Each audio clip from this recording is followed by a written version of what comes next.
আমি ইতিপূর্বে অসংখ্য অগণিত উন্নত শহর, উন্নত নগর ও উন্নত বন্দরকে ধ্বংস করে দিয়েছি। বাতিরত মাঈশাতাহা, যে উন্নত নগর বন্দর ও শহরের উন্নত লাইফস্টাইল, উন্নত প্রযুক্তি ওই শহরবাসীকে অহংকারী বানিয়ে দিয়েছিল। তো সেই উন্নত বন্দর ও নগর, যেই উন্নত বন্দর ও নগরের অধিবাসীদেরকে সেই উন্নত বন্দর ও নগরের উন্নত লাইফস্টাইল অহংকারী বানিয়ে দিয়েছিল, আমি আল্লাহ এমনভাবে ধ্বংস করে দিয়েছি যে ফাতিলকা মাসাকিনুহুম লাম তুসকান মিন বাদিহিম ইল্লা কালিলা, যে ওই উন্নত শহর পরবর্তীতে আর বসবাসেরই উপযুক্ত থাকেনি। আজকের পৃথিবীতে যদি আমরা উদাহরণ হিসেবে নেই, দুবাইকে উদাহরণ হিসেবে নিতে পারি, ঢাকার গুলশান, ধানমন্ডি, বনানীকে উদাহরণ হিসেবে নিতে পারি, সিঙ্গাপুরকে উদাহরণ হিসেবে নিতে পারি, নিউ ইয়র্ক, ওয়াশিংটন, লস অ্যাঞ্জেলসকে উদাহরণ হিসেবে নিতে পারি, যে আল্লাহ বলছেন আমি এরকম বহু উন্নত নগর ও বন্দর ধ্বংস করে দিয়েছি, যে উন্নত নগর ও বন্দরের উন্নত লাইফস্টাইল তাদেরকে অহংকারী করে তুলেছিল। কিভাবে ধ্বংস করেছি? আর বসবাসের উপযুক্ত থাকে। আজকের দুবাইয়ে যেখানে মানুষ একটা ফ্ল্যাট ক্রয়ের জন্য কোটি কোটি টাকা ব্যয় করে দিচ্ছে, তো এরকম পৃথিবীতে দুবাইয়ের চেয়ে উন্নত নগরী ছিল। কিভাবে আল্লাহ ধ্বংস করেছে? যে পরের দিন আর বসবাসের উপযুক্ত থাকে না। এভাবে আল্লাহ সুবহানাহু ওয়া তাআলা অহংকারকে মাটিতে মিশিয়ে দিয়েছে। ওয়াকাম মিন ক্বরিয়াতিন আহলাকনাহা ফাজাআ বাসুনা বায়াতান ওয়া হুম নাইমুন, এরকম কত শহর, বন্দর, নগর, গ্রাম, এলাকা আমি আল্লাহ ধ্বংস করে দিয়েছি, তাদের উপর আমার আযাব পৌঁছেছে এমত অবস্থায় যে তারা ঘুমন্ত, এমত অবস্থায় যে তারা দুপুরের বিশ্রাম গ্রহণ করছে। আর এক আয়াতে আল্লাহ সুবহানাহু ওয়া তাআলা বলেন ফাকুল্লান আখাযনা বিযামবিহি, আমি অতীতে যত নগর, বন্দর, শহর ধ্বংস করে দিয়েছি তার প্রত্যেকটা পাপের কারণে ধ্বংস করেছি। ফাকুল্লান আখাযনা বিযামবিহি, প্রত্যেকটা ধ্বংস করেছি পাপের কারণে। ফামিনহুম মান আরসালনা আলাইহি হাসিবা, কিছু নগর ও বন্দরকে ধ্বংস করেছি ঝড় বাতাস দিয়ে। অমিনহুম মান আখাযাতহুস সায়হা, কিছু নগর ও বন্দরকে ধ্বংস করেছি বিকট আওয়াজ দিয়ে। অমিনহুম মান খাসাফনা বিহিল আরজ, কিছু শহর, এলাকা, গ্রাম ধ্বংস করেছি মাটিতে ধসিয়ে দিয়ে। অমিনহুম মান আগরাকনা, আর কাউকে কাউকে ধ্বংস করেছি পানিতে ডুবিয়ে। ওয়ামা কানাল্লাহু লিয়াজলিমাহুম, আর আল্লাহ যে এই সমস্ত জাতি, সম্প্রদায়, নগর ও বন্দর ধ্বংস করে দিলেন, তো আল্লাহ অত্যাচারী নয়। ওয়ালাকিন কানু আনফুসাহুম ইয়াজলিমুন, বরং তাদের নিজেদের অত্যাচারের কারণে আল্লাহ তাদেরকে ধ্বংস করে দিয়েছেন।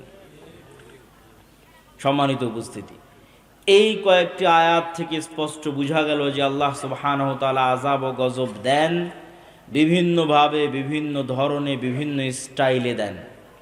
এবার চলেন দেখি আল্লাহ সুবহানাহু ওয়া তাআলা পবিত্র কোরআন মাজিদে অতীতে ধ্বংস হয়ে যাওয়া কিছু সম্প্রদায়ের বিবরণ তুলে ধরেছেন। তার মধ্যে আমরা বেশি না, কয়েকটি সম্প্রদায়ের ধ্বংস হওয়ার বিবরণ আজকে আপনাদের সামনে তুলে ধরব। এক, কওমে নূহ, নূহ আলাইহিস সালাতু ওয়াস সালামের সম্প্রদায়ের ধ্বংস হওয়ার বিবরণ। আল্লাহ বলছেন ওয়ালাকাদ আরসালনা নূহান ইলা কওমিহি, আমি নূহকে তার জাতির নিকটে পাঠিয়েছিলাম, আর নূহ বলেছিল ইয়া কওমি ইবুদুল্লাহ মা লাকুম মিন ইলাহিন গায়রুহ, হে আমার জাতি, হে আমার সম্প্রদায়, আল্লাহর ইবাদত করো। আল্লাহ ব্যতীত ইবাদতের যোগ্য সত্যিকার কোনো মাবুদ, কোনো ইলাহ পৃথিবীতে নাই। আফালা তাত্তাকুন, তোমরা কি আল্লাহকে ভয় করো না?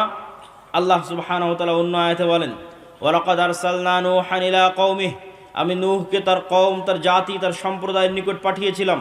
ফালাবিথা ফীহিম আলফা সানাহ ইল্লা 50, নূহ তাদের মধ্যে দাওয়াতি কাজ করেছে 50 কম 1000 বছর।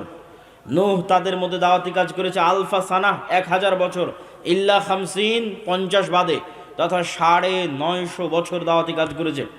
ফাখাযাহুমুত তুফান, অতঃপর আল্লাহর আযাব এবং আল্লাহর গজব তাদেরকে ঘিরে ধরেছে। কিভাবে আল্লাহর আযাব এবং গজব ঘিরে ধরলো তার বর্ণনা আল্লাহ সুবহানাহু ওয়া তাআলা পবিত্র কোরআন মাজিদে দিচ্ছেন। যখনই নূহ আলাইহিস সালাতু ওয়াস সালাম তাদেরকে দাওয়াত দিতেন তখনই বলতেন, যদি তোমরা আমার এই কথা না শ্রবণ করো আল্লাহর গজবের শিকার হবে তোমরা। তো 950 বছর একই কথা শুনেছে একটা গ্রামের মানুষ, একই কথা শুনেছে একটা এলাকার মানুষ, একটা অঞ্চলের মানুষ, কাপাসিয়ার মানুষ, গাজীপুরের মানুষ, 950 বছর। তো শুনতে শুনতে বিরক্ত হয়ে গেছে। বিরক্ত হয়ে নূহ আলাইহিস সালাতু ওয়াস সালামের সম্প্রদায় বলছে, ইয়া নূহ কদ জাদালতানা ফাআকসারতা জিদালানা। নূহ, অনেক জ্বালিয়েছ, বলে নাউজুবিল্লাহ, অনেক ডিস্টার্ব দিয়েছ, অনেক ঝগড়া করেছ, অনেক দাওয়াত দিয়েছ। ফাতিনা বিমা তাইদুনা, তুমি যে বারবার ভয় দেখাতে যে আল্লাহর আযাব আসবে, ফাতিনা বিমা তাইদুনা, ওই আযাবটা নিয়ে আসো। বলে নাউজুবিল্লাহ, অনেক জ্বালিয়েছো, অনেক ডিস্টার্ব দিয়েছো, আল্লাহর যে আযাব ও গজবের ভয় দেখাতে, ফাতিনা বিমা তাইদুনা, সে আযাব এবং সেই গজব নিয়ে আসো। ইন কুনতা মিনাস সাদিকিন, যদি তুমি সত্যবাদীদের অন্তর্ভুক্ত হয়ে থাকো। এবার আল্লাহ সুবহানাহু ওয়া তাআলা বর্ণনা দিচ্ছেন নূহ আলাইহিস সালাতু ওয়াস সালামের সম্প্রদায়কে ধ্বংস করার বর্ণনা। ওয়াসনাইল ফুলকা বিআয়ুনিনা, আমি নূহকে বললাম তুমি আমাদের চোখের সামনে, আমাদের সামনে তুমি নৌকা তৈরি করো। ওয়াসনাউল ফুলক ওয়া কুল্লামা মাররা আলাইহি মালাউম মিন কওমিহি সাখিরু মিন, নূহ নৌকা বানানো শুরু করলো। যখনই তার সম্প্রদায়ের লোকজন নৌকার পাশ দিয়ে অতিক্রম করতো, সাখিরু মিন, তখন নূহকে নিয়ে হাসি ঠাট্টা করত। আল্লাহ উত্তরে বলছেন, ফাইন্না নাসখারু মিনকুম কামা তাসখারুন, আজকে তোমরা নূহকে নিয়ে যেমন হাসি ঠাট্টা করছো, আমি আল্লাহ তোমাদেরকে নিয়েও হাসি ঠাট্টা করবো। ফাসাউফা তা'লামুন মান ইয়াতিহি আযাবুন ইউখজিহ, সেই দিন তোমরা বুঝতে পারবে আল্লাহর আযাব কিভাবে আসে, আল্লাহর আযাব কাকে বলে। আমি নূহকে আদেশ দিলাম, কুল নাহমিল ফিহা মিন কুল্লি যাওজাইন, যে পৃথিবীতে যত জাতি গোত্র আছে প্রত্যেক জাতি গোত্র থেকে এক জোড়া প্রাণী উঠিয়ে নাও। আর যারা ঈমান আনয়ন করেছে, ওমান আমানা, তাদেরকে উঠিয়ে নাও। ওয়ামা আমানা মাআহু ইল্লা কালিল, তবে নূহের সাথে অল্প সংখ্যক মানুষ ঈমান আনয়ন করেছে। ওয়াকাল আরকাবু ফিহা বিসমিল্লাহি মাজরিহা ওয়া মুরসাহা ইন্না রাব্বি লাগাফুরুর রহিম, আর নূহকে বললাম আল্লাহর নামে নৌকে আরোহণ করো, নিশ্চয় তোমার প্রতিপালক পরম ক্ষমাশীল ও পরম দয়ালু। ওয়াহিয়া তাজরি বিহিম ফি মাউজিন কাল জিবাল, নূহের এই নৌকা এমন সমুদ্র তরঙ্গের মধ্যে দিয়ে চলতে লাগলো যেই তরঙ্গের ঢেউ ছিল পাহাড় সমপরিমাণ। আর পাহাড় সমপরিমাণ এই ঢেউয়ের অবস্থার মধ্যে নূহ আলাইহিস সালাতু ওয়াস সালাম তার সন্তানকে বলছেন, ইয়া বুনাইয়া আরকাব মা'না ওয়ালা তাকুম মা'আল কাফিরিন, হে আমার বৎস আমাদের সাথে নৌকায় উঠো, কাফেরদের অন্তর্ভুক্ত হয়েও না। তখন নূহ আলাইহিস সালাতু ওয়াস সালামের সন্তান বলছে, সাআবি ইলা জাবালিন ইয়াসিমুনি, সবচেয়ে উঁচু পাহাড়ে আশ্রয় নিব।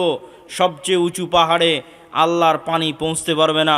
নূহ আলাইহিস সালাতু ওয়াস সালাম উত্তরে বললেন, লা আসিমাল ইয়াউম, আজকে আশ্রয় দানকারী আল্লাহর আযাব থেকে, আল্লাহর গজব থেকে, লা আসিমাল ইয়াউম মিন আমরিল্লাহ, পৃথিবীর কোনো উঁচু পাহাড়ও বাঁচবে না আজকে আল্লাহর আযাব এবং গজব থেকে। তাই হলো, যদি হিমালয় পাহাড়ের চূড়ায় গিয়েও আশ্রয় নিয়ে থাকে তো আল্লাহ পানি বাড়াতে বাড়াতে বাড়াতে বাড়াতে হিমালয় পাহাড়কে ডুবিয়ে দিয়েছিলেন, তথা সারা পৃথিবীতে শুধু নিচে ছিল পানি, উপরে ছিল আসমান। এরপরে আল্লাহ বললেন, ইয়া আরদু বলঈ মাআক, হে জমিন তোমার পানি শুষে নাও। ওয়া সামা আকলাই, হে আসমান থেমে যাও, ক্ষান্ত হও, বৃষ্টি বর্ষণ বন্ধ করো। সম্মানিত উপস্থিতি, আরও বিস্তর বর্ণনা আল্লাহ সুবহানাহু ওয়া তাআলা নূহ আলাইহিস সালাতু ওয়াস সালামের কওমকে ধ্বংস করার বর্ণনা দিয়েছে। এই যে নূহ আলাইহিস সালাতু ওয়াস সালামের কওমকে আল্লাহ ধ্বংস করে দিলেন, এই বর্ণনা তাওরাতে আছে, এই বর্ণনা ইনজিলে আছে। আজকের তাওরা, আজকের ইহুদিরা যে তৌরাহ পড়ে, সেই তৌরাতে নূহ আলাইহিস সালাতু ওয়াস সালামের এই মহাপ্লাবনের বর্ণনা আছে। এত বিকৃতির পর, এত পরিবর্ধনের পর আজকের যে বাইবেল খ্রিস্টানেরা পড়ে, সেই বাইবেলে নূহ আলাইহিস সালাতু ওয়াস সালামের এই মহাপ্লাবনের বর্ণনা আছে। পবিত্র কোরআনে নূহ আলাইহিস সালাতু ওয়াস সালামের এই মহাপ্লাবনের বর্ণনা আছে। এই মহাপ্লাবন মহাসত্য। তবে হ্যাঁ, আজকে লস অ্যাঞ্জেলসে যে আগুন জ্বলতেছে তা আল্লাহর এই মহাপ্লাবনের সামনে কিছুই নয়। আল্লাহ সুবহানাহু ওয়া তাআলার এই মহা গজবের সামনে কিছুই নয়। অথচ সামান্য ন্যূনতম সে আগুন কন্ট্রোল করার সক্ষমতা আজকের পৃথিবীর সবচেয়ে শক্তিশালী রাষ্ট্র বলে দাবি করে যে আমেরিকা, তাদের পক্ষে সম্ভব হচ্ছে না। তাদের দুর্বলতা এবং তাদের অক্ষমতা সারা পৃথিবীর মানুষের সামনে ফুটে উঠছে ন্যূনতম সামান্য এক আগুনে, যা নূহ আলাইহিস সালামের এই ভয়াবহ বন্যার কাছে কিছুই নয়। এবার আসেন লূত আলাইহিস সালাতু ওয়াস সালামের কওমকে আল্লাহ কিভাবে ধ্বংস করেছেন। ওয়ালুতান ইয ক্বালা লিকাওমিহি আতাতুনাল ফাহিশাতা মা সাবাকাকুম বিহা মিন আহাদিন মিনাল আলামিন।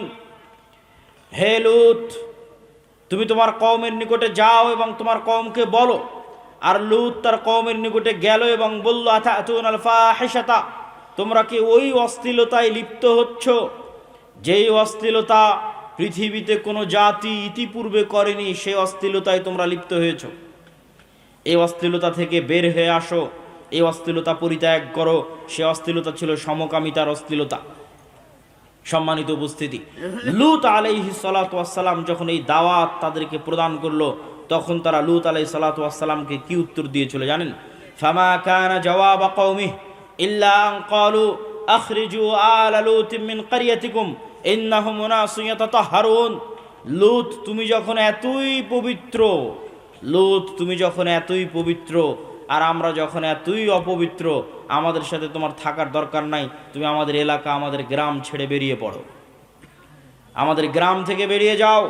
যদি তুমি তোমার দাওয়াতি কাজ বন্ধ না করো, আমরা তোমাকে আমাদের গ্রাম, আমাদের এলাকা ছাড়তে বাধ্য করব।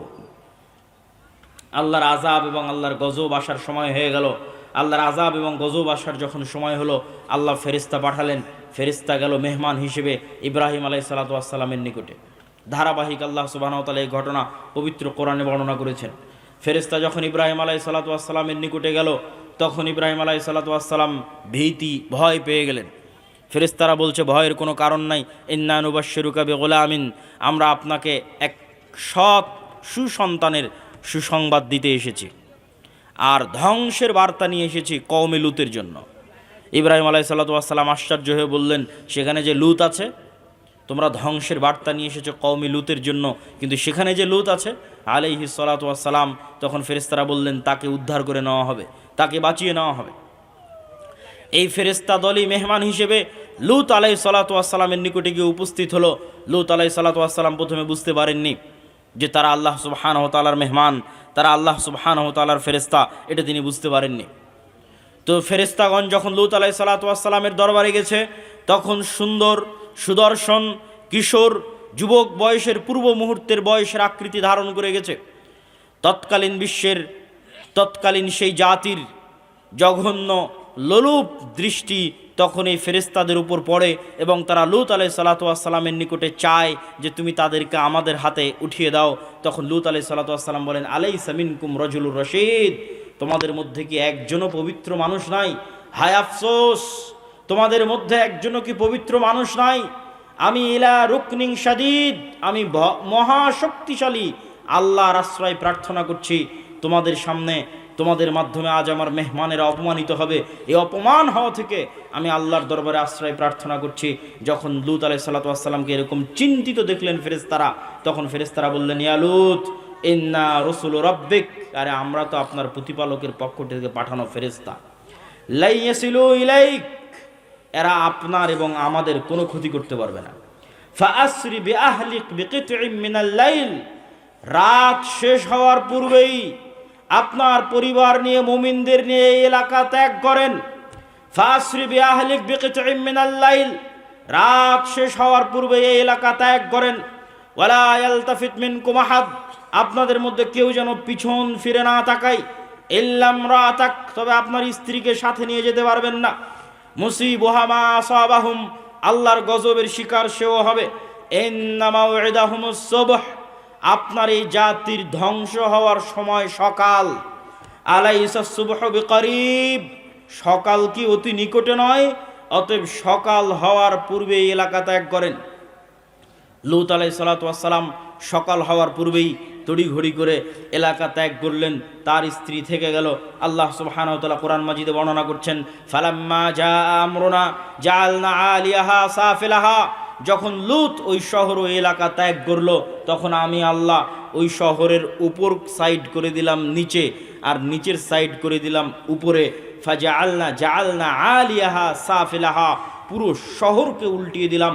ওয়া আমতারনা আলাইহা হিজারাতাম মিন সিজ্জিল মামদুদ, আর আসমান থেকে বর্ষণ করতে লাগলাম আগুনের পাথর। পুরো শহরকে উল্টিয়ে দিলাম আর আসমান থেকে বর্ষণ করতে লাগলাম অগ্নি পাথর বৃষ্টি। আল্লাহর এই আযাব, এই গজবের সামনে আজকের লস অ্যাঞ্জেলসে যা হচ্ছে কিছুই নয়। আল্লাহ সুবহানাহু ওয়া তাআলা লূত আলাইহিস সালাতু ওয়াস সালামের কওমকে যে ভয়ঙ্কর আযাব ও গজব দিয়ে ধ্বংস করে দিয়েছেন, সেই ভয়ঙ্কর আযাব ও গজবের সামনে আল্লাহর সেই শক্তিশালী মহান আল্লাহ সুবহানাহু ওয়া তাআলার সেই ভয়ঙ্কর আযাব ও গজবের সামনে আজকের আমেরিকার লস অ্যাঞ্জেলসে যা চলতেছে তা ন্যূনতম, তা অতি সামান্য, তা অতি নগণ্য।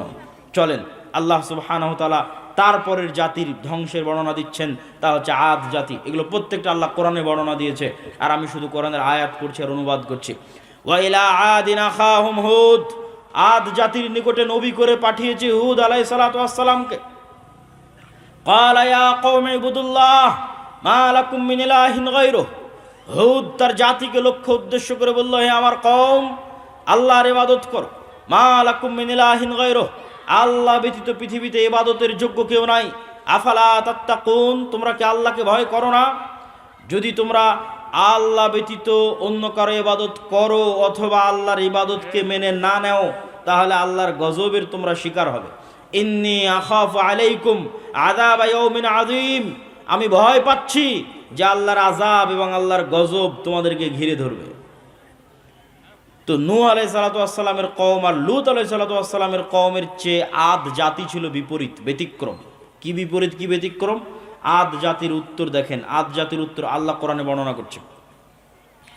অকালু মান আশাদ্দু মিন্না কুওয়াহ, যখন হুদ আলাইহিস সালাতু ওয়াস সালাম আদ জাতিকে বললেন আল্লাহর গজব আসতে পারে, আদ জাতি উত্তরে বলল, মান আশাদ্দু মিন্না কুওয়াহ, আজকের পৃথিবীতে আমাদের চেয়ে শক্তিশালী এমন আছে কে যার ভয় তুমি আমাদেরকে দেখাও?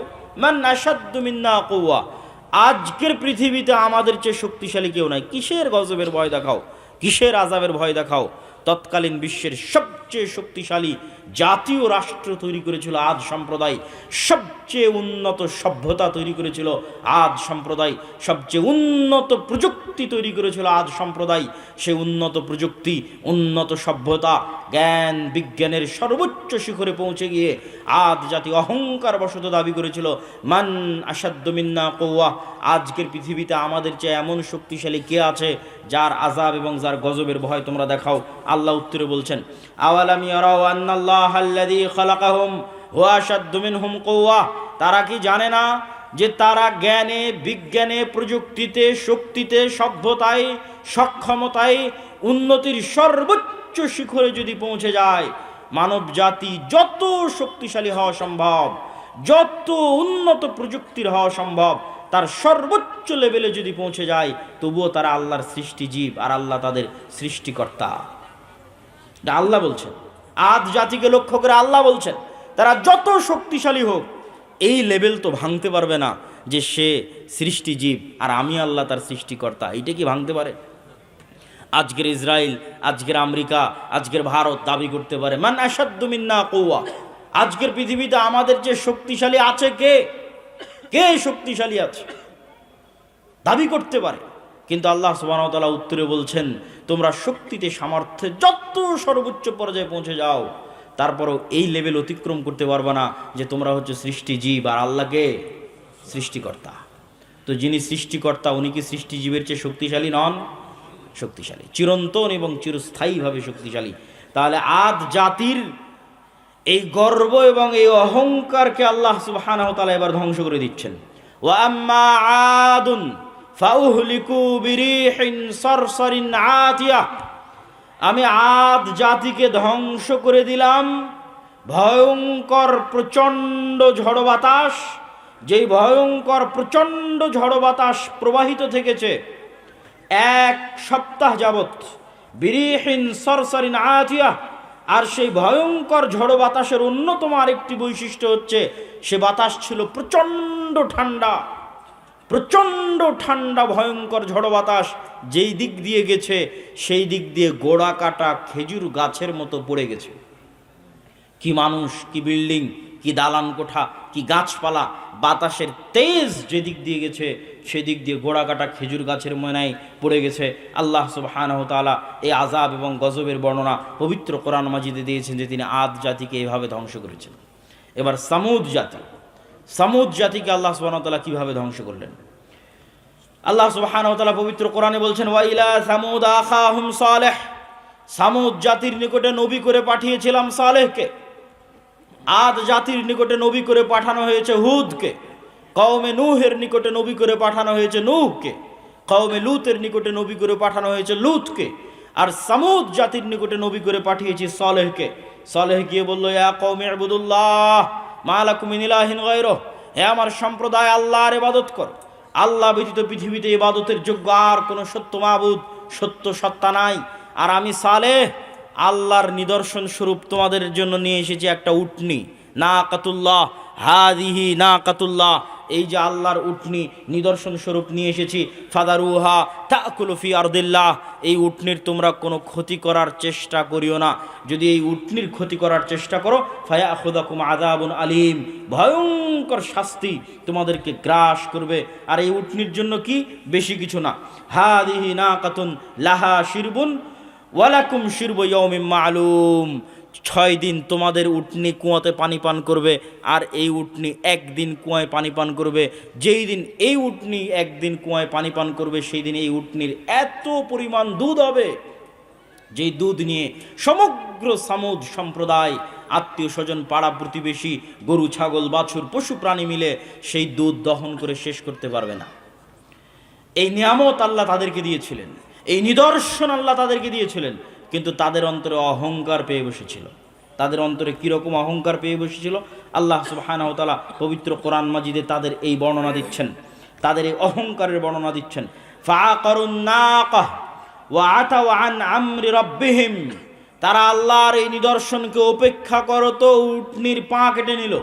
শুধু কি উটনির পা কেটে নিল, উটনির পা কেটে নিয়ে এসে সালেহ আলাইহিস সালাতু ওয়াস সালামকে বলছে, ইয়া সালেহ ইতিনা বিমা তাইদুনা ইন কুনতা মিনাল মুরসালিন।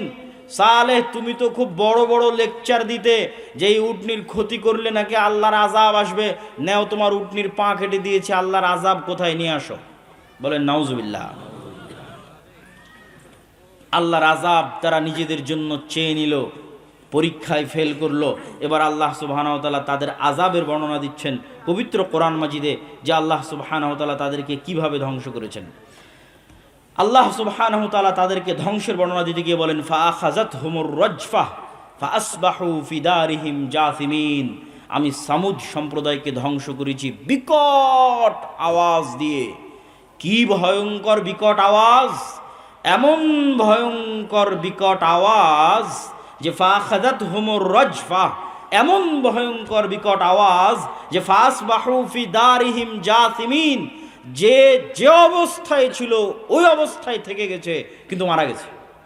যে যে অবস্থায় ছিল, কেউ হয়তো এক কাপ চা মুখে নিয়ে চায়ের পেয়ালা কাছে ধরেছিল, এই সময় ভয়ঙ্কর বিকট আওয়াজ চলে এসেছে, চায়ের পেয়ালা ওভাবে ধরেই থেকে গেছে, পৃথিবী থেকে বিদায় নিয়ে চলে গেছে ভয়ঙ্কর বিকট আওয়াজে।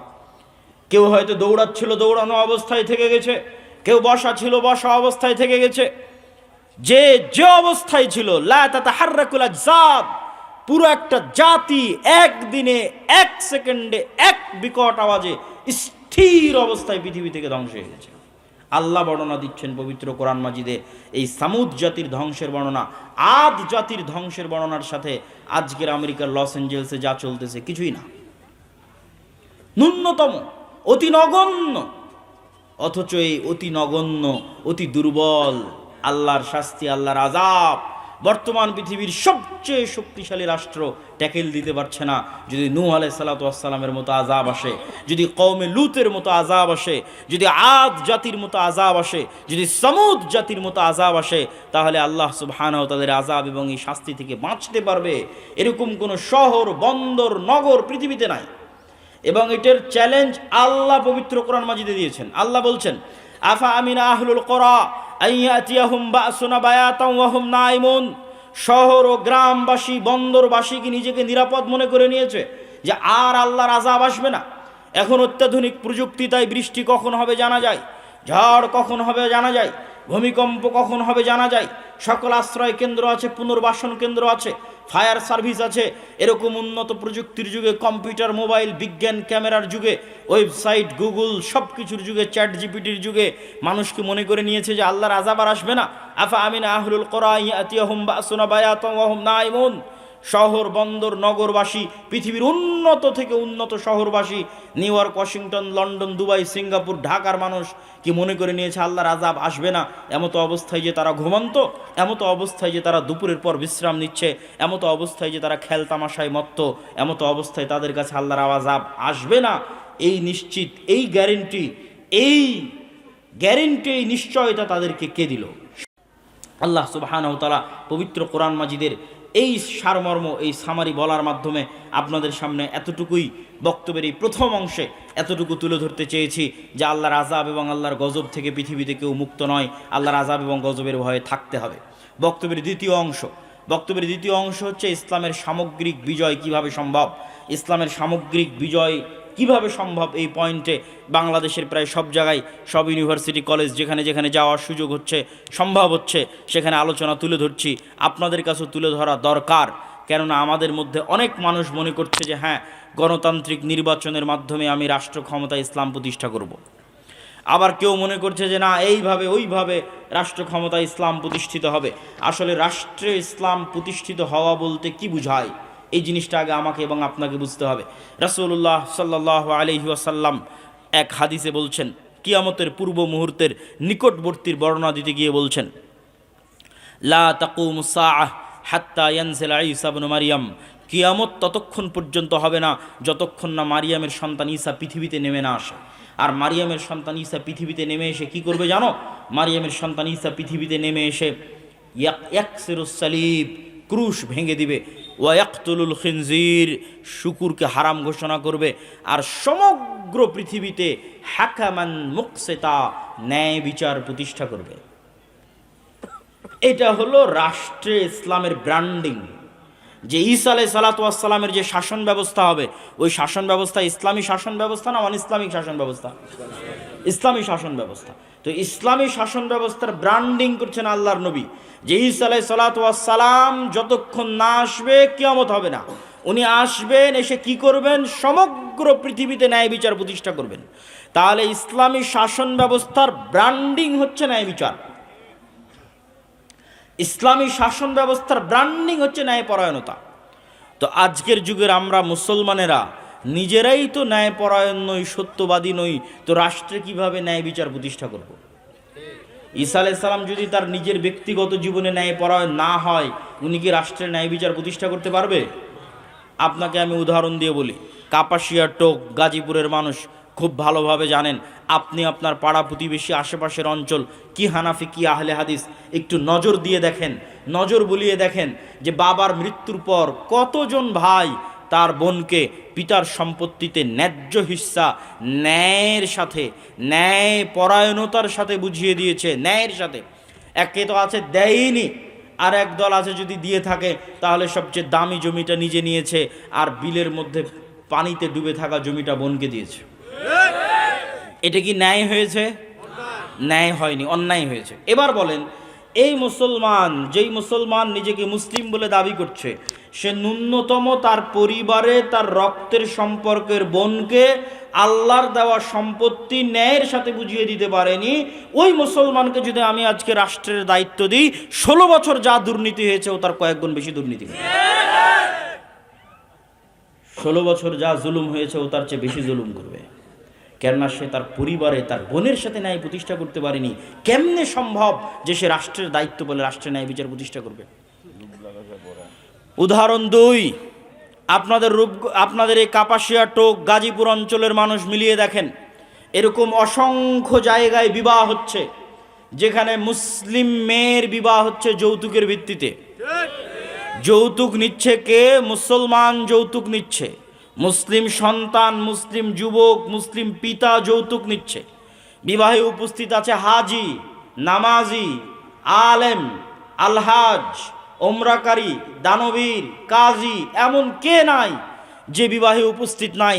সবাই মুসলমান, সবাই আল্লাহওয়ালা, সবার দাড়ি টুপি আছে, সবার চোখের সামনে একটা মেয়ের সাথে এবং একটা মেয়ের পরিবারের সাথে অন্যায় হচ্ছে। কি হচ্ছে? কথা বলেন না কেন? কি হচ্ছে? অন্যায় হচ্ছে। আপনি নিশ্চিত থাকেন, এই যে যুবক তার স্ত্রীর কাছে যৌতুক নিয়েছে, এই যে ছেলের পরিবার যে ওই মেয়ের পরিবারের থেকে যৌতুক নিয়েছে, আর ওই বিবাহে যত মুসলমান উপস্থিত হয়েছে, এদেরকে আজ এখন যদি রাষ্ট্রের দায়িত্ব দেওয়া হয়, তো গত 16 বছর যা দুর্নীতি হয়েছে, আর একদিনে তার চেয়ে বেশি দুর্নীতি করবে। তাহলে কিভাবে আপনি বলবেন যে ইসলাম রাষ্ট্র ক্ষমতায় প্রতিষ্ঠিত হবে? এই সমস্ত মুসলমানদের দিয়ে, যারা অন্যায়কারী, মিথ্যুক, দুর্নীতিবাজ, তাদের দিয়ে ইসলাম প্রতিষ্ঠিত হবে রাষ্ট্রে? অসম্ভব, অসম্ভব। ইসলামের ব্র্যান্ডিংই হচ্ছে ন্যায় বিচার প্রতিষ্ঠা। তো ন্যায় বিচার প্রতিষ্ঠা করতে হলে আগে আপনাকে ন্যায়পরায়ণ হতে হবে, এবং ন্যায়পরায়ণ হওয়ার গুরুত্ব, তাৎপর্য কোরআন এবং হাদিসে কত বেশি। রাসূলুল্লাহ সাল্লাল্লাহু আলাইহি ওয়াসাল্লাম বলছেন, সাবআতু ইউদিল্লুহুমুল্লাহ ইয়াওমা লা দিল্লা ইল্লা দিল্লুহ, 7 শ্রেণীর মানুষকে কঠিন কিয়ামতের মাঠে বিশেষ ছায়া দেওয়া হবে। তার 1 নম্বরে কোনো নামাজি, হাজি, তাহাজ্জুদ গুজার দানবীরকে স্থান দেওয়া হয়নি, স্থান দেওয়া হয়েছে ইমামুন আদিল, ন্যায়পরায়ণ দায়িত্বশীলকে স্থান দেওয়া হয়েছে। ন্যায়পরায়ণতা বড় কঠিন জিনিস, বড় ভয়ঙ্কর জিনিস। রাসূলুল্লাহ সাল্লাল্লাহু আলাইহি ওয়াসাল্লাম সন্তানদের মধ্যে আদর করতেও ন্যায় প্রতিষ্ঠা করতে বলেছেন। আল্লাহ সুবহানাহু ওয়া তাআলা বিবাহ করতে গিয়ে স্ত্রীর উপর ন্যায় প্রতিষ্ঠা করতে বলেছেন। ন্যায় নিশ্চিত না করতে পারলে অতিরিক্ত বিবাহ করতে নিষেধ করেছেন। আল্লাহ সুবহানাহু ওয়া তাআলা ন্যায়ের আদেশ দিতে গিয়ে বলেন, ইন্নাল্লাহা ইয়া'মুরুকুম বিল আদল, আল্লাহ তোমাদেরকে ন্যায়ের আদেশ দিচ্ছে। আল্লাহ ন্যায়ের আদেশ দিতে গিয়ে বলেন, ওয়ালা ইয়াজরিমান্নাকুম শানআনু কওমিন আলা আল্লা তা'দিলু, দুনিয়ার মানুষ, দুনিয়ার মুসলমানেরা, মুমিনেরা জেনে রাখো, কোনো জাতি, কোনো গোত্র, কোনো সম্প্রদায়ের প্রতি তোমার অন্তরে যে রাগ, ক্ষোভ, বিদ্বেষ লুকিয়ে আছে, এটা যেন তার প্রতি ন্যায় আচরণ করতে তোমাকে বাধা না দেয়। এটাই তাকওয়া, ন্যায়পরায়ণ হওয়াই তাকওয়া। কেননা আল্লাহ নিজে ন্যায়পরায়ণ, পৃথিবীতে যত নবী রাসূল পাঠিয়েছেন সব ন্যায়পরায়ণ। আর আপনি মুসলমানদের বাড়ি ঘর, রাষ্ট্র, পরিবার, ফ্যামিলি, ইসলামী দল, ইসলামী আন্দোলন, ইসলামী সংগঠন, মসজিদ, মাদ্রাসা, যেখানে যাবেন বাহ্যিক রিচুয়ালস আছে, বাহ্যিক আনুষ্ঠানিকতা আছে, নাই তো কি নাই? ন্যায় নাই। ইসলামী দলের আমির ওই কর্মীকেই পদ দিয়ে রেখেছে যে বেশি চামচামি করে, আর ওই কর্মীকে দল থেকে বের করে দিয়েছে যে বেশি কর্মঠ হয়ে কাজ করে। তো ওই আমির তো তার দলই ন্যায় প্রতিষ্ঠা করতে পারেন, ও রাষ্ট্রে কিসের ন্যায় প্রতিষ্ঠা করবে? মাদ্রাসার পরিচালক, মসজিদের সভাপতি, তার মসজিদের ইমাম, মুয়াজ্জিন, খাদেম, মাদ্রাসার স্টাফ, দায়িত্বশীল, তাদের প্রতি ন্যায় প্রতিষ্ঠা করতে পারেনি, তো রাষ্ট্রে কিসের ন্যায় প্রতিষ্ঠা করবে? নামাজ আছে, বাহ্যিক আনুষ্ঠানিকতা আছে, কিন্তু নেতা হওয়া যায় না এগুলো দিয়ে। নেতা হতে হলে ন্যায়পরায়ণতা লাগে, নেতা হতে হলে সত্যবাদিতা লাগে। আজকের মুসলমানদের চারিত্রিক অধপতন, মিথ্যা এবং অন্যায়ের দিক থেকে মুসলমানদের চারিত্রিক অধপতন আজ থেকে 1400 বছর পূর্বের মক্কার কাফের মুশরিক কুরাইশদের চাইতে নিম্ন অবস্থায় আছে। আমি বাড়িয়ে বলিনি, দলিল সহ বলতেছি, আজকের মুসলমানদের ব্যক্তিত্ব আবু সুফিয়ান, কাফের মুশরিক অবস্থায় আবু সুফিয়ানের যে ব্যক্তিত্ব ছিল তার চেয়ে নিকৃষ্ট অবস্থায় আছে।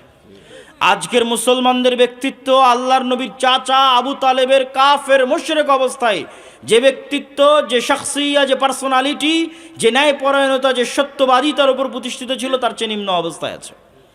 আবু সুফিয়ান যখন কাফের অবস্থায়, তখন বাদশাহ হিরাক্লিয়াস আবু সুফিয়ানকে জিজ্ঞেস করছে জেরুজালেমে বসে।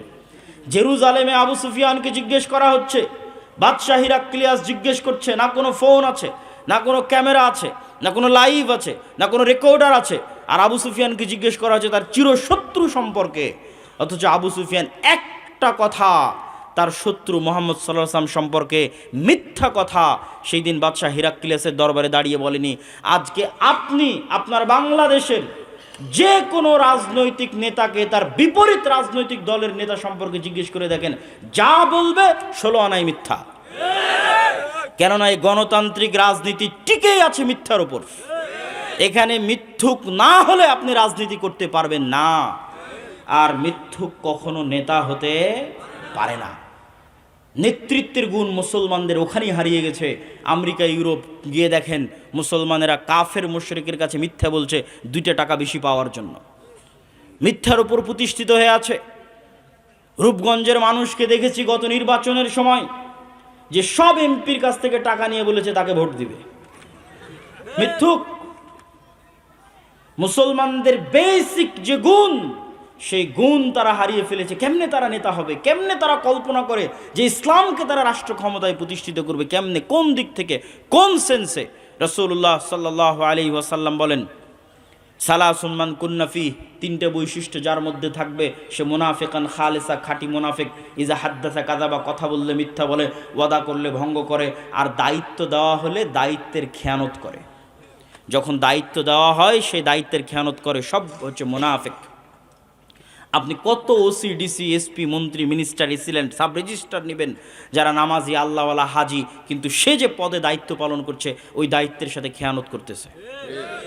কিন্তু আমরা তাদেরকে বুঝাতে পারিনি ইসলাম কি। বুঝাতে না পারার কারণে মানুষ বলে যে আমি প্রশ্ন ফাঁসের টাকা আল্লাহর রাস্তায় দান করব। কেমনে বলে? এটা আমাদের ব্যর্থতা। আমরা যারা দায়ী, আলেম, ওলামা, তাদের ব্যর্থতা। একজন এসিল্যান্ড, একজন সাব রেজিস্ট্রার তার দায়িত্বের জায়গায় খেয়ানত করে, কেমনে কল্পনা করে যে ওই দায়িত্বের খেয়ানতের মাধ্যমে যে অর্থ উপার্জন করেছে সেই অর্থ আল্লাহ রাস্তায় দান করে সে জান্নাতে যাবে?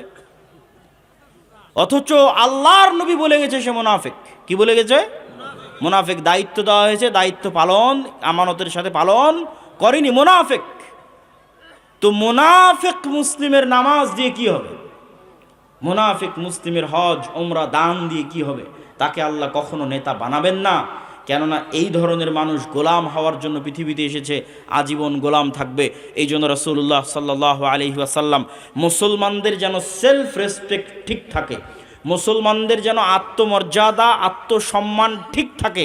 মিথ্যা বললে আত্মসম্মান থাকে না, অন্যায় করলে আত্মসম্মান থাকে না, নেতা হওয়া যায় না। তো মুসলমানেরা যেন নেতা হতে পারে, মুসলমানদের যেন আত্মমর্যাদা, আত্মসম্মান ঠিক থাকে। এই জন্য আল্লাহর নবী বলতেন, তার নিজের আত্মমর্যাদা, আত্মসম্মান ঠিক রাখার জন্য বলতেন, আল্লাহুম্মা ইন্নী আউযু বিকা মিনাল মাআসামি ওয়াল মাগরাম। আল্লাহ, পাপ থেকে বাঁচতে চাই, কর্জ থেকে বাঁচতে চাই, ঋণ থেকে বাঁচতে চাই। আর এক দোয়ার মধ্যে আল্লাহ নবী বলছেন, আল্লাহুম্মা ইন্নী আউযু বিকা মিনাল হাম্মি ওয়াল হুজনি। বলতে বলতে বলছেন, ওয়া গালাবাতিদ দাইনি বা ওয়াজালঈদ দাইনি। হে আল্লাহ, ঋণের বোঝা থেকে পরিত্রাণ চাই, ঋণের বোঝা থেকে বাঁচতে চাই। আল্লাহর নবীকে জিজ্ঞেস করা হলো, কেন আপনি এত লোন থেকে বাঁচতে চান? আল্লাহর নবী উত্তরে বলছেন, ইজাস্তাদানা রাজুল বাদা ইউকাযযিব। মানুষ যখন লোন নেওয়া শুরু করে মিথ্যা বলা শুরু করে। এইটা ছিল আমাদের মূল পয়েন্ট, যে মুসলমানের আত্মমর্যাদা যেন নষ্ট না হয়। মিথ্যা বললে আত্মসম্মান থাকে না। এই জন্য আল্লাহর নবী নিজে লোন থেকে বাঁচতে চাইতেন, মুসলিম উম্মাকে লোন থেকে বাঁচার জন্য বলতেন। কিন্তু আপনি যান গ্রামে গঞ্জে, কয়টা বাড়ি আপনি খুঁজে পাবেন যারা কিস্তির সুদের ভিত্তিতে লোন নেয়নি, আর প্রত্যেক দিন ওই লোনওয়ালাকে, ওই কিস্তিওয়ালাকে মিথ্যা বলতেছে না। পুরো পরিবার মিলে মিথ্যা বলছে, নিজে মিথ্যা বলছে, স্ত্রীকে মিথ্যা বলাচ্ছে, সন্তানকে মিথ্যা বলাচ্ছে। যেই পুরো একটা পরিবার মিথ্যার উপর গড়ে উঠছে, এই পরিবার রাষ্ট্র ক্ষমতায় ইসলাম প্রতিষ্ঠা করবে? এই পরিবার বাংলাদেশকে ভারতের গোলামি থেকে মুক্তি দিবে? অসম্ভব। আমি বলেছি, এই জন্য আমার কথা মনোযোগ দিয়ে মনে করে যাবেন। আমি বলেছি, মুসলমানদের নিজের দিনের উপর কনফিডেন্স নাই, মুসলমানদের নিজের দিনের উপর, নবীর সুন্নাতের উপর কনফিডেন্স নাই। কার থেকে উদাহরণ দেখবেন? ইহুদির থেকে উদাহরণ দেখবেন, আর হিন্দুর থেকে উদাহরণ দেখবেন। 1947-এ ভারত প্রতিষ্ঠা হয়েছিল সেকুলারিজমের উপর। জওহরলাল নেহরু, গান্ধী, মাওলানা আবুল কালাম আজাদ প্রতিষ্ঠা করেছিলেন সেকুলারিজমের উপর। আর 47-এ পাকিস্তান আর বাংলাদেশ প্রতিষ্ঠা হয়েছিল ইসলামের নামে, ইসলামের উপর। আজ 70, 75, 80 বছর পার হয়ে গেছে, ভারত সেকুলারিজম থেকে বের হয়ে হিন্দুত্ববাদের মতো একটা ভ্রান্ত মতবাদকে রাষ্ট্রে প্রতিষ্ঠিত করেছে। আর মুসলমানেরা পাকিস্তান আর বাংলাদেশের মতো মুসলিম রাষ্ট্ররা পাল্লা দিচ্ছে পৃথিবীকে দেখানোর জন্য, দেখো আমি কত বড় সেকুলার, আমি কত বড় ধর্মবিদ্বেষী, দেখে যাও আমাকে, কত বড় সেকুলার, আমাকে চিনে যাও, যে আমাকে একটু দাম দাও, মূল্যায়ন করো। আজকের বাংলাদেশের মুসলমানেরা ভারতের যে ঘটনাগুলো আছে সেগুলো নিয়ে ট্রল করে, যুবকরা ট্রল করে ফেসবুক, ইউটিউব, বলে তাদের টয়লেট নাই, বা উমুক নাই, তুমুক নাই, বা তারা গোমূত্র পান করে ইত্যাদি নিয়ে ট্রল করে। আমার কথা হচ্ছে, ও যদি গোমূত্রও পান করে, তো গোমূত্রের মতো একটা ভ্রান্ত জিনিসের উপর তার কনফিডেন্স কোন লেভেলের, যে ওইটাকে রাষ্ট্র পর্যন্ত নিয়ে চলে গেছে। তুমি তোমার নবীর কয়টা সুন্নাত তোমার জীবনে, তোমার পরিবারে, তোমার সমাজে, তোমার রাষ্ট্রে বাস্তবায়ন করেছো? তুমি কত বড় মরদ দেখাও। হিন্দুরা মরদ, ভারতের হিন্দুরা মরদ, তাই হিন্দুত্ববাদকে রাষ্ট্রে প্রতিষ্ঠিত করেছে। তুমি কোন লজ্জায় তাকে নিয়ে ট্রল করো? তুমি যদি তাকে নিয়ে ট্রল করতে চাও, তো তোমার নবীর সুন্নাতকে তোমার জীবনে বাস্তবায়ন করে দেখাও। যে হ্যাঁ আমি পুরুষ, আমি কাপুরুষ না, আমি সাহসী বীর পুরুষ, আমারও আমার নবীর দিনের সুন্নাতের উপর কনফিডেন্স আছে, আত্মবিশ্বাস আছে। লন্ডন শহরে জরিপ চালান, কয়টা ইহুদির মুখে দাঁড়িয়ে আছে আর কয়টা মুসলমানের মুখে দাঁড়িয়ে আছে। মুসলমানের তার নবীর সুন্নাতের উপর আত্মবিশ্বাস কতটুকু, আর ইহুদির তার নবীর সুন্নাতের উপর আত্মবিশ্বাস কতটুকু, জরিপ চালান। আত্মবিশ্বাস বিক্রি করে দিয়ে, আত্মমর্যাদা বিক্রি করে দিয়ে কখনো আপনি মুক্তি পাবেন না, গোলামি থেকে মুক্তি পাবেন না। আপনাকে নিজের নবীর সুন্নাতের উপর কঠোর থেকে কঠোর আস্থাভাজন হতে হবে, আত্মবিশ্বাসী হতে হবে, দৃঢ় সংকল্প হতে হবে, ন্যায়পরায়ণ হতে হবে, সত্যবাদী হতে হবে, তবে আপনি নেতা হতে পারবেন। অটোমেটিক আপনার মতো মানুষকে দিয়ে আল্লাহ রাষ্ট্র ক্ষমতা ইসলাম প্রতিষ্ঠা করে দিবে, জোর করা লাগবে না, আল্লাহর দয়ায় প্রতিষ্ঠিত হয়ে যাবেন। আর যদি ন্যায় না থাকে, সত্য না থাকে, নিজের নবীর দিনের উপর কনফিডেন্স না থাকে, কম্প্রোমাইজ করার মানসিকতা থাকে, তাহলে যতই বক্তব্য দেন, অন্তত আপনার মতো মানুষকে দিয়ে আল্লাহ ঠেকা পড়ে নিজের রাষ্ট্রে ইসলাম প্রতিষ্ঠা করতে হবে, দিয়ে ইসলামকে কলঙ্কিত করতে হবে। বিকৃত ইসলাম প্রতিষ্ঠা করে, কম্প্রোমাইজড ইসলাম প্রতিষ্ঠা করে ইসলামকে কলঙ্কিত করতে হবে, এই ঠেকা আল্লাহ সুবহানাহু ওয়া তাআলার পড়েনি। সম্মানিত উপস্থিতি, বক্তব্য আমি দীর্ঘায়িত করতে চাই না। বক্তব্যের এই পর্যায়ে এসে আপনাদের সাথে কয়েকটি জরুরি গুরুত্বপূর্ণ কথার 1 নম্বর জরুরি গুরুত্বপূর্ণ কথা হচ্ছে, আগামী 13-14 ফেব্রুয়ারি কি আছে বলতে পারবেন? আগামী 13-14 ফেব্রুয়ারি আপনাদের এখান থেকে খুবই নিকটে এখনও জামিয়া সালাফিয়া রূপগঞ্জ নারায়ণগঞ্জে মদিনা ইসলামী বিশ্ববিদ্যালয়ের একজন প্রফেসর অবস্থান করছেন, ছাত্রদেরকে দার্স দিচ্ছেন। আল জামিয়া সালাফিয়া বাংলাদেশের মাটিতে এমন এক ব্যতিক্রম প্রতিষ্ঠান যেখানে সবসময় বিদেশি শিক্ষক অবস্থান করে। ভারত, পাকিস্তান, সৌদি আরব সব দেশের শিক্ষক মণ্ডলী সবসময় অবস্থান করে। এরকম এক ব্যতিক্রম শিক্ষা প্রতিষ্ঠানের নাম জামিয়া সালাফিয়া। আগামী 13-14 ফেব্রুয়ারি পাকিস্তানের আহলে হাদিসদের সিংহপুরুষ আল্লামা ইহসান ইলাহি জহির রাহিমাহুল্লাহ, আল্লামা ইহসান ইলাহি জহির রাহিমাহুল্লাহর সন্তান আল্লামা ইবতিসাম ইলাহি জহির রাহিমাহুল্লাহ আপনাদের জামিয়া সালাফিয়াতে আসতেছে। আপনাদেরকে ব্যাপক উপস্থিতির মাধ্যমে তাকে স্বাগতম জানাতে হবে, বলেন ইনশাআল্লাহ। আপনাদের স্বতঃস্ফূর্ত অংশগ্রহণের উদাত্ত আহ্বান। 2, আদ-দাওয়া ইলাল্লাহর মাধ্যমে মসজিদ ভিত্তিক দ্বীন শিক্ষা।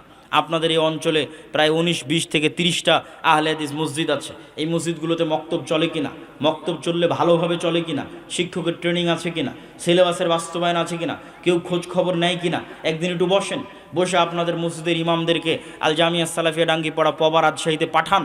কোনো যাতায়াত খরচ দিতে হবে না, কোনো থাকা খাওয়া খরচ দিতে হবে না, কোনো ট্রেনিং ফি দিতে হবে না। ওই ইমামের এখান থেকে রাজশাহী যাওয়ার খরচও আর দাওয়া ইলাল্লাহ দিবে, জামিয়া সালাফিয়া দিবে। আবার 10 দিন ব্যাপী ওখানে থাকবে, খাবে, ট্রেনিং দিবে, তার সকল ব্যবস্থাপনা জামিয়া সালাফিয়া দাওয়া ইলাল্লাহ করবে। আবার ওখান থেকে রওনা দিয়ে আপনার কাপাসিয়া টোক গাজীপুরে আসবে, সেটার যাতায়াত খরচও তার হাতে দিয়ে হবে। আবার মক্তবে যে সিলেবাসটা বাস্তবায়ন করবে, সেই বইটা পর্যন্ত কত ছাত্র সংখ্যা মক্তবে উপস্থিত আছে তার উপর ভিত্তি করে সম্পূর্ণরূপে ফ্রি দেওয়া হবে। এই ব্যবস্থাপনা নিয়ে আমরা অপেক্ষা করছি। আপনি যদি না যান তাহলে এর জবাব আপনি দিবেন আল্লাহর দরবারে, আমরা আল্লাহ সুবহানাহু ওয়া তাআলার দরবারে দিব না। আমরা বিশ্বাস করি শুধু মাদ্রাসা প্রতিষ্ঠা করে 2% মুসলমানকে দিন শেখানো সম্ভব, আর মসজিদগুলোকে শক্তিশালী প্রতিষ্ঠান বানিয়ে 100% মুসলমানকে দিন শেখানো সম্ভব। অতএব মসজিদগুলোকে আদ-দাওয়া ইলাল্লাহর সাথে সম্পৃক্ত করেন। সকল ব্যবস্থাপনা নিয়ে আমরা বসে আছি। আপনাকে এক ধাপ একটু এগিয়ে আসতে হবে, আপনাকে এক ধাপ একটু উদার হতে হবে। 3, মাসিক আল ইতিসাম। যদিও আজকে কোনো বই পুস্তক কিছুই নিয়ে আসেনি, তারপরেও আপনাদের সামনে বলে যাই, বাংলাদেশের এক ব্যতিক্রম পত্রিকা যার ফতোয়া এই বিদেশি আলেম ওলামাদের উপস্থিতিতে, দেশি আলেম ওলামাদের উপস্থিতিতে, শাইখ আব্দুর রাজ্জাক বিন ইউসুফের উপস্থিতিতে লেখা হয়, পর্যালোচনা পরিচালনা করা হয়। সেই ফতোয়া আপনাদের কাছে আসে, আমি নিয়মিত লিখি, সম্পাদকীয় লেখা আছে। এই মাসের সম্পাদকীয় আছে দামেস্ক বিজয়ের উপর, যে দামেস্কের ঘটনা কিছুক্ষণ আগেই বললাম, যে ঈসা আলাইহিস সালাতু ওয়াস সালাম বললেন যে তিনি যতক্ষণ কিয়ামত হবে না, যতদিন ঈসা আলাইহিস সালাম না আসবে, তো এসে কি করবে? ক্রুশ ভেঙে দিবে। কেন ক্রুশ ভাঙবে? ঘটনা পড়ে দেখেন মাসিক আল ইতিসামে। কেন ক্রুশ ভাঙবে? ক্রুশ ভাঙবে এই জন্য যে তৎকালীন পৃথিবীতে মুসলমান আর রোমান খ্রিস্টানদের একটা চুক্তি হবে। 1 মিনিট, বেশি সময় নিব না, অধৈর্য হওয়ার কিছু নয়, আপনাদের চেয়ে বেশি দূরে আমরা যাব। তৎকালীন যুগে মুসলমান আর রোমান খ্রিস্টানদের একটা চুক্তি হবে। চুক্তি হয়ে তারা কমন শত্রুর বিরুদ্ধে যুদ্ধ করবে। কমন শত্রুর বিরুদ্ধে যুদ্ধ করে মুসলমান আর খ্রিস্টানরা বিজয়ী হয়ে যাবে। বিজয় মিছিল যখন বের হবে, তখন এক খ্রিস্টান ক্রুশ উঁচিয়ে ধরে বলবে এই ক্রুশের কারণে বিজয় হয়েছে, বলেন নাউজুবিল্লাহ। তখন ওখানে উপস্থিত এক মুসলমানের ঈমান জেগে যাবে, সে তখন লাফ দিয়ে উঠে ক্রুশ ভেঙে দিয়ে বলবে আল্লাহর কারণে বিজয় হয়েছে। যখন ক্রুশ ভেঙে দিবে তখন এবার খ্রিস্টান আর মুসলমানের দোস্তি ছিল, দোস্তি শেষ। একদিকে রোমান খ্রিস্টান আর একদিকে মুসলমান। আল্লাহর নবী বলছে ওই দিন 80টা পতাকার অধীনে খ্রিস্টানরা একত্রিত হবে, যার এক একটা পতাকার অধীনে 12,000 করে সৈন্যবাহিনী থাকবে, তথা প্রায় 10 লক্ষ সেনাবাহিনীর সমাহার করবে খ্রিস্টানেরা। আর মুসলমানদের সেই দিন হেডকোয়ার্টার হবে দামেস্ক। আজকের মুজাহিদরা যে দামেস্ক বিজয় করলো, সেই দামেস্ক সেই দিন হবে মুসলমানদের হেডকোয়ার্টার। আল্লাহ নবী বলছেন, পৃথিবীর ইতিহাসে এত ভয়ঙ্কর, এত ভয়াবহ যুদ্ধ আগে কোনো দিন হয়নি, পরেও কোনো দিন হবে না। এত ভয়ঙ্কর ভয়াবহ যুদ্ধ, কোনো বংশে যদি 100 মানুষ থাকে 99 মারা যাবে, একটা বেঁচে থাকবে। পাখি যদি 1 মাস আকাশে উড়ে তাহলে লাশ ছাড়া আর কিছু পাবে না, তখন খাদ্যদ্রব্যের অভাবে ওভাবেই পড়ে মারা যাবে, শুধু লাশ আর লাশ। রাসূল সাল্লাল্লাহু আলাইহি ওয়াসাল্লাম বলছেন, সেই দিন আমার উম্মত 3 ভাগে বিভক্ত হয়ে যাবে। একদল উম্মত যুদ্ধের মাঠ ছেড়ে পালিয়ে যাবে, বলেন নাউজুবিল্লাহ। যারা যুদ্ধের মাঠ থেকে পালিয়ে যাবে তাদের তওবা আর কোনোদিন কবুল করা হবে না। অন্য তওবার, অন্য গুনাহের ক্ষমা আছে, কিন্তু ওই যুদ্ধের মাঠ থেকে যারা পালাবে ওদের ক্ষমা নেই। 2, আরেক দল শহীদ হয়ে যাবে, এরা পৃথিবীর সর্বশ্রেষ্ঠ শহীদ, আল্লাহু আকবার। আর এক দলকে আল্লাহ বিজয় দান করবে খ্রিস্টানদের উপর, এরা কিয়ামত পর্যন্ত আর কোনোদিন ফিতনায় পতিত হবে না। এদের মাধ্যমেই ঈসা আলাইহিস সালাতু ওয়াস সালাম আসবেন, ইমাম মাহদি আসবেন, তাদের মাধ্যমেই দাজ্জালের পতন হবে। তো এই যে ঘটনাগুলো, এই চমৎকার ঘটনাগুলো, তো ওই যেটা বলতেছিলাম, কেন উনি ক্রুশ ভাঙবেন? ঈসা আলাইহিস সালাতু ওয়াস সালাম এসে, মুসলমান আর খ্রিস্টানদের যুদ্ধই তো হলো ক্রুশ ভাঙ্গাকে কেন্দ্র করে। এই যুদ্ধে বিজয়ের পর মুসলমানেরা তাদের তরবারি, তাদের রাইফেল, তাদের গুলি যখন গাছের সাথে ঝুলিয়ে রাখবে, তখন শয়তান বলবে তোমাদের বাড়িতে দাজ্জাল প্রবেশ করে গেছে। তাড়াহুড়ো করে সেই রাইফেল, সেই তরবারি নিয়ে দৌড়ে যখন দামেস্ক শহরে ফিরে আসবে, দেখবে না দাজ্জাল এখন আসেনি, তবে দাজ্জাল আসার সময় হয়ে গেছে। তখনই ঈসা আলাইহিস সালাতু ওয়াস সালাম 2 জন ফেরেশতার কাঁধে ভর দিয়ে দামেস্কের মসজিদে অবতরণ করবেন। এই যে সমসাময়িক বিভিন্ন গুরুত্বপূর্ণ বিষয়ে মাসিক আল ইতিসামে আপনারা লেখা পাবেন। আবারও ঘুরিয়ে বলি, আর দাওয়া ইলাল্লাহর সাথে মসজিদ ভিত্তিক সম্পৃক্ত হন, মাসিক আল ইতিসাম সংগ্রহ করেন। জামিয়া সালাফিয়ার 13-14 ফেব্রুয়ারি যে সালাফি কনফারেন্স, এই সালাফি কনফারেন্সে আপনাদের ব্যাপক উপস্থিতি চাই। পাকিস্তান থেকে আহলে হাদিসদের অনেক বড় আলেম আল্লামা ইহসানুল্লাহ জাহির রাহিমাহুল্লাহর সন্তান আসতেছে, তাকে স্বাগতম জানাতে হবে। এই দায়িত্ব আপনাদের, এই দায়িত্ব আহলে হাদিসদের। আল্লাহ সুবহানাহু ওয়া তাআলা কবুল করুক, আল্লাহুম্মা আমিন। এই বলে আজকে আমার সংক্ষিপ্ত বক্তব্য শেষ করছি, প্রশ্ন উত্তরের দিকে চলে যাচ্ছি। আমি প্রোগ্রাম করা শরীয়ত সম্মত হবে কতটুকু জিনিস আজকের আলোচনাতেই তো বলে দিলাম, আলোচনায় তো শুনলেন, তো আবার কি জিজ্ঞাসা করেন? আমার বয়স, আমার বয়স 21 বছর, আমি স্টুডেন্ট, নজর হেফাজত অন্যান্য পাপ কাজ থেকে বিরত থাকার জন্য বিয়ে করতে চাচ্ছি, কিন্তু আমার বড় ভাই এখনো বিয়ে করেনি। আমার বিয়ের কথা বললেও বাসার কেউ মানবে না, এমতো অবস্থায় আমার করণীয় কি? প্রথমত তোমার বাপকে নসিহত করছি, যদি তোমার বাপ আচ্ছা, ওস্তাদজি শাইখ আব্দুর রাজ্জাক বিন ইউসুফের ধারাবাহিক প্রতিদিন প্রোগ্রাম থাকার কারণে উনি একটু হঠাৎ অসুস্থ, প্রায় সব প্রোগ্রামে উনি নিজে উপস্থিত হয়েছেন। আজকের প্রোগ্রামে আমি ওনার বদলে উপস্থিত হয়েছি, সামনের প্রোগ্রামগুলোতেও উনি উপস্থিত থাকার চেষ্টা করবেন ইনশাআল্লাহ। খুব বেশি অসুস্থ এরকম নয়, তবে টানা দীর্ঘ সফর থাকার কারণে উনি ক্লান্ত হয়ে গেছে আর কি। আল্লাহ সুবহানাহু ওয়া তাআলা আদম আলাইহিস সালাতু ওয়াস সালামকে সৃষ্টি করেছেন নিজ আকৃতিতে। আল্লাহ সুবহানাহু ওয়া তাআলা আদম আলাইহিস সালাতু ওয়াস সালামকে সৃষ্টি করেছেন তার আকৃতিতে। এই হাদিস এভাবে বিশ্বাস করতে হবে, অন্য কোনো ব্যাখ্যায় যাওয়া যাবে না। আল্লাহ সুবহানাহু ওয়া তাআলার আকৃতি তার শানে যেমন মানায় তেমন। ঈশার সালাতের পর রাসূল সাল্লাল্লাহু আলাইহি ওয়াসাল্লাম কথা বলা অপছন্দ করতেন, এমনকি কথা বলতে নিষেধ করতেন। কিন্তু আমাদের দেশের মাহফিল কার্যক্রম শুরুই হয় ঈশার পর, এটাই তো সুন্নাত বিরোধী কাজ। আমরা সুন্নাতের আলোচনা করছি সুন্নাত বিরোধী কাজ করে, এই হচ্ছে আমাদের ইমানের অবস্থা। দিনের বেলা প্রোগ্রাম আয়োজন করতে হবে, এশার আগে প্রোগ্রাম শেষ করতে হবে। আমরা জানি যে সম্মিলিত মোনাজাত বেদাত, এটা কি সব ক্ষেত্রে নাকি? যে ক্ষেত্রগুলোতে কোরআন এবং হাদিস দ্বারা প্রমাণিত সেগুলোতে নয়, যেমন ইস্তেসকার সালাতের ক্ষেত্রে প্রমাণিত এরকম। আমরা জানি যে বাচ্চা জন্ম নেওয়ার পর বাচ্চাটা মাসুম, অমুসলিমদের ঘরে বাচ্চা জন্ম নেয়, অমুসলিম অবস্থায় যদি মারা যায়, মুহাদ্দিসদের মতে যে তারা জান্নাতে যাবে, এটি মুহাদ্দিসদের অধিকাংশ মুহাদ্দিসদের এটি মত। অথবা আল্লাহ তাদের আলাদা কোনো পরীক্ষার ব্যবস্থা করতে পারে। 1 রাকাত বেতেরের নামাজ কতটুকু সঠিক? সরাসরি সহিহ হাদিস আছে। স্বামী তার স্ত্রীকে তালাক দিয়েছে, তাকে আবার বিবাহ করার সঠিক নিয়ম কি? স্বামী তার স্ত্রীকে সুন্নাত অনুযায়ী তালাক দিয়েছে কিনা, এটা হলো দেখার বিষয়। সুন্নাত অনুযায়ী তালাক বলতে স্ত্রীর পবিত্র অবস্থায় 1 তালাক দিতে হবে। 1 তালাক দিয়ে স্বামী স্ত্রী বিচ্ছিন্ন হয়ে গেছে, যে যার মতো এখন যে যার বাপের বাড়িতে আছে। যদি ইদ্যৎকালীন সময় তথা 3 মাসের মধ্যে স্বামী চায় স্ত্রীকে ফেরত নিয়ে আসবে, কোনো বিবাহ লাগবে না, কিচ্ছু লাগবে না, মোহর আনা লাগবে না, ফেরত নিয়ে আসতে পারবে। 3 মাস যদি পার হয়ে গিয়ে থাকে, তারপরে যদি স্বামী চায় ফেরত নিয়ে আসবে, তাহলে নতুন বিবাহ, নতুন মোহরানা দিয়ে ফেরত নিয়ে আসতে হবে। আর এইভাবে প্রত্যেক পবিত্র অবস্থায় 1টা করে তালাক দিতে দিতে যদি 3 তালাক হয়ে যায়, যে 1 পবিত্র অবস্থার সমান 1 তালাক, 2 পবিত্র অবস্থার সমান 2 তালাক, 3 পবিত্র অবস্থার সমান 3 তালাক। এভাবে যদি 3 তালাক হয়ে যায় তাহলে স্ত্রী চিরস্থায়ী হারাম। স্ত্রীকে ফেরত পাওয়ার আর কোনো রাস্তা পৃথিবীতে নাই। আমরা সঠিক নামাজ কোন বই থেকে শিখতে পারবো? অনেক বই আছে। আপনাদের শ্রদ্ধেয় শেখ আব্দুর রাজ্জাক বিন ইউসুফের একটা বই আছে, রাসূলুল্লাহ সাল্লাল্লাহু আলাইহি ওয়াসাল্লাম বলেছেন সালাত। রমজান মাসে রাতের বেলায় স্ত্রী সহবাস করা যাবে কি? রাতের বেলায় যাবে। শেখ স্বামী স্ত্রীর কি সব উল্টাপাল্টা প্রশ্ন। মৃত ব্যক্তির নামে ইফতারে মানুষকে দাওয়াত করে খাওয়ানো যাবে কি না? মৃত ব্যক্তির নামে যে সমস্ত আয়োজন আমাদের দেশে হয় বেশিরভাগই ভুয়া, ভ্রান্ত, বেদাতি আয়োজন। সর্বোচ্চ এতটুকু করতে পারেন, এতিমখানায় খাবারের ব্যবস্থা করতে পারেন। স্বাভাবিক মানুষজন যারা গরিব মিসকিন নয় তাদের সবকে ডেকে দাওয়াত দেওয়া, এগুলো কুসংস্কার। কেউ অভিভাবক ছাড়া বিয়ে করে সংসার করলে সেখানে তার সন্তান হওয়ার পর যদি অনুতপ্ত হয়, কোনো কাফফারা নাই, আবার নতুন করে বিয়ে করতে হবে। 15ই শাবান রাতে কি আমল করব? পুরো শাবান মাস শুধু সিয়ামই রাখবেন, আর স্বাভাবিক আল্লাহর নিকটে ইবাদত, স্বাভাবিক অন্য রাতে যা করেন তাই করবেন। 15ই শাবানের জন্য আলাদা বিশেষ কোনো ইবাদত নাই। সারা শাবান মাস সিয়াম রাখবেন, শেষের দিকে যে বাদ দিবেন। তায়াম্মুম করা যাবে যদি রোগের আশঙ্কা থাকে, মৃত্যুর আশঙ্কা থাকে। আমরা জানি কাউকে ইফতার করানো সওয়াবের কাজ, কিন্তু ইফতারের নামে ইফতার পার্টি নিয়ে যদি রাজনীতি হয়, ইফতার পার্টি নিয়ে যদি অপসংস্কৃতি ছড়ানো হয়, তাহলে এগুলো হলো সেকুলারিজম, দ্বীনে ইলাহি, বাদশাহ আকবরের মতো। আর যদি সত্যিকারের নিয়াতে মুফতি সিয়াম পালনকারীকে ইফতারি করানো হয়, নেকির কাজ।